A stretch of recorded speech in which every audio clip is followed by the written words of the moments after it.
Salut tout le monde, on va passer à la préparation de la prochaine vidéo. Donc je vais vous donner la liste d'ingrédients pour peut-être demain ou après-demain, on va voir.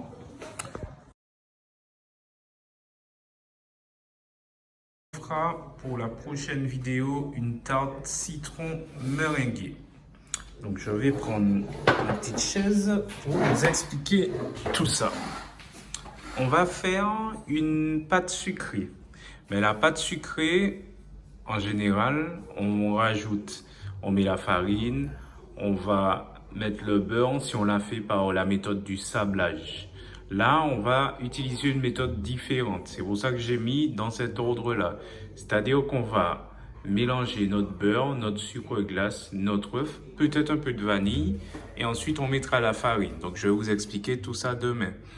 Je vais cuire probablement dans des moules comme ça. Ok. Ensuite, on va faire une crème citron. La crème citron, on va utiliser du jus de citron. Si vous pouvez utiliser le jus de citron qu'on trouve dans le commerce. Je vais vous montrer tout à l'heure si vous n'avez pas de citron.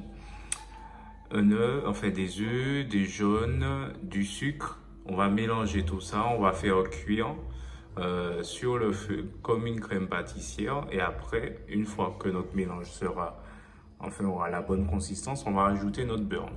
Pareil, vous aurez toutes les démos.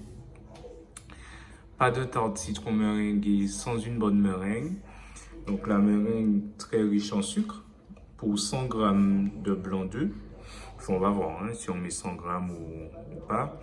On mettra le double du poids en sucre. Et au niveau de l'eau, c'est juste pour faciliter la réalisation du sirop. On va mettre un tiers d'eau par rapport au sucre. Comment faire en fait demain ou voilà, quand je ferai la vidéo, je vais probablement faire avec ce jus de citron là. Je vous explique pourquoi. Souvent, on achète des citrons et ils n'ont pas beaucoup de jus.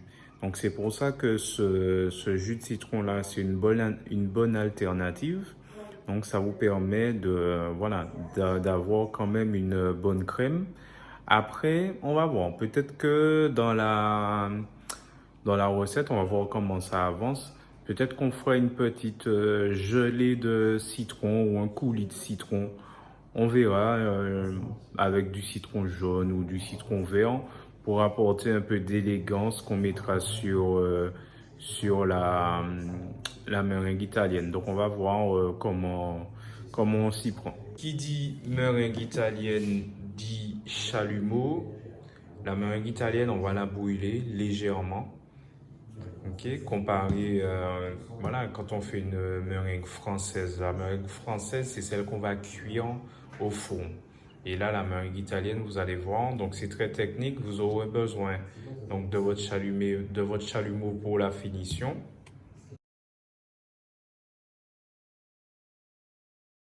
On va essayer d'en faire une en utilisant la fonction grill du four. C'est-à-dire qu'on mettra notre four vraiment au très très chaud, peut-être 250 degrés sur grill. Et on va mettre notre tarte dedans, on va voir ce que ça donne. Il faudra un thermomètre, une sonde, parce que le sirop, on va le monter à 118 degrés. Donc si vous n'avez pas de sonde, je vais rapprocher le téléphone lors de la vidéo pour que vous puissiez voir la consistance, mais surtout la grosseur des bulles. Parce qu'au début, les bulles seront grosses et au fur et à mesure, elles vont devenir de plus en plus petites.